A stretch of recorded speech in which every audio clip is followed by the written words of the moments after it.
நம்ம ஊரில் பால்காரங்க எவ்வளோ டீசெண்டாக வந்து பால் ஊற்றுவாங்க. இந்த ஊரில் எப்பா இந்த பிஜியில் வந்து வேஸ்ட்லாம் கலெக்ட் பண்ணிவிட்டு அதே கையில் போய் பால் எடுத்து பக்கத்து வீட்டுக்கு ஊற்றுறாரு. ஒரே வண்டியில் எல்லாத்தையும் மெயின்டைன். ரொம்ப ஹைஜீனிக்காக.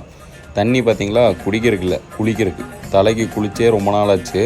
இங்கே இருக்க சிவப்பு தண்ணியில் தலைக்கு குளிச்சுன்னா தம்பி என்ன திருப்பதி போயிட்டு வந்தேன்னு கேட்பாங்க. இல்லைங்க ஹூபலி போயிட்டு வந்தேங்க அப்படிங்கிற மாதிரி இருக்கும். ஸோ குளிச்சு முடிச்சுட்டு இன்றைக்கி தைப்பூசல்ல, அதனால் ரூமில் எல்லோரும் பக்தி பழமாக ரெடி ஆகிட்டோம். சரி, குளிச்சு முடித்ததுக்கப்புறம் துணியெலாம் துவைக்க வேண்டியது இருந்துச்சு. ஒரு வாரம் துணி வேறு துவைக்காமல் இருந்துச்சு. இது அந்த காலத்து மிஷின். உங்களை எத்தனை பேர் யூஸ் பண்ணியிருக்கீங்கன்னு சொல்லிட்டு மறக்காம கமெண்ட் செக்ஷனில் பின் பண்ணுங்கோ. காலை உணவுக்கு அருமையான பூரி. இது கோதுமை மாவில் செஞ்சானா மைதா மாவில் செஞ்சானான்னு பெரிய கன்ஃபியூஷன். சாப்பிட்டு முடித்த கையோட துவைச்ச துணியெலாம் கொண்டு போய் காய வச்சாச்சு. டீ குடிக்க போகலாமான்னு தான் கேட்டேன். சொல்லு. சின்னமன் டீ இருந்துச்சு, ஏலக்காய் டீ இருந்துச்சு, இஞ்சி டீ இருந்துச்சு, அப்புறம் மசால் டீ இருந்துச்சு, அப்புறம் 2 டீ இருந்துச்சு. அது ஹிந்தியில் வேறு இங்கிலீஷ் என்னன்னு தெரியல. பிஸ்கெட்லாம் நல்லா இருந்துச்சு இப்படின்னு சொல்லிட்டு கடைசியில் நாய்க்கு ஒரு டீ கடை கூட வரல. அப்படியே உட்காந்த இடத்துல சில மாதிரி உட்காந்துட்டானுங்க. மதியான நேரத்துக்கு ரொம்ப பசி ஆயிடுச்சு. இதே வாங்க போகலான்னா அதுக்கும் மறுபடியும் பிளான் போட ஆரம்பிச்சிட்டானுங்க.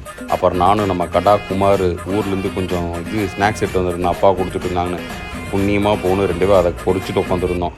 அப்புறம் ஒரு வழியாக என்னத்தை யோசிச்சானுங்க தெரியல. சரி சாப்பிட போகலான்னு பிளானை போட்டு 2 கிலோமீட்டர் தான் 3 கிலோமீட்டர் நடக்க விட்டு சோறுன்னு கூட்டிகிட்டு போக வச்சிட்டானுங்க. மொட்டை வெயில். சென்னை வெயில் கூட பரவாயில்லையாட்டிருக்கு. ஹூபலி வெயில் அங்கே வரைக்கும் எரியுது. சரி, ஒரு நல்ல உணவு உடுப்பி ஹோட்டலாம் எப்படி இருக்குன்னு தெரியாமல் வந்தேன். பரவாயில்ல, இந்த ஊருக்கு இது எவ்வளவோ பரவாயில்ல இந்த சாப்பாடு. ஒரு வழியாக சாப்பிட்டதுக்கப்புறம் தொந்தியை நப்பியாச்சு. வந்து நல்ல ஒரு உறக்கம். ஈவினிங் போல் தான் எழுந்திரிச்சேன். எந்திரிச்சோடனே டிப்ரிமிஷனை கிடந்தேன். சரி, டிப்ரிமிஷனில் இருக்கக்கூடாதுன்னு சொல்லிட்டு லைட்டாக ஒரு வாக் போட்டு நண்பர்களோட போய் ஒரு டீ. நம்ம கடா குமாருக்கு வேறு நாளைக்கு ஆஃபீஸில் எக்ஸாம் இருக்கான். ஆனால் தலைவன் படிக்கவே இல்லை. அவன் லேப்டாப் நீக்கி வைக்கிறது, மூடி வைக்கிறது, இன்றைக்கி ஃபுல்லாக அதை மட்டும்தான் பண்ணியிருக்கான். கடைசியில் எடுத்த லேப்டாப் தொடச்சாது வைப்போம்னு சொல்லிட்டு தலைவன் தொடச்சி வச்சிட்டான்.